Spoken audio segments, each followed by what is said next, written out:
गणाध्याय नमः ओं मणिकिंकिणी मेखलाय नमः ओं समस्त देवता मूर्तये नमः ओं सविष्णवे नमः ओं सवितोत्राय नमः ओं विघातकारिणे नमः ओं विश्वरक्षकृते नमः ओं कल्याणगुरवे नमः ओं विश्वरक्षाकृते नमः ओं उन्मत्तवेशाय नमः ओं अपराजिते नमः ओं समस्त जगदाधराय नमः ओं सर्वैश्वर्यप्रदाय नमः ओं अक्रांचित्रक्षत्रभवे नमः ओं श्रीविघ्नेश्वराय नमः नानाविध परिमलपत्रपुष्पाक्षतये समर्पयामि धूपं श्रीगणपतितालम्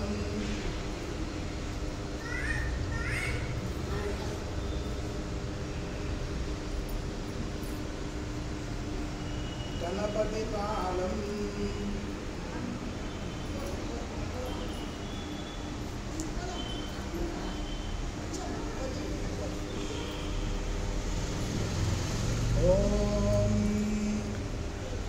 विकटोत्कटसुन्दरदन्तिमुखं भुजगेन्द्रसुसर्पगदाभरणं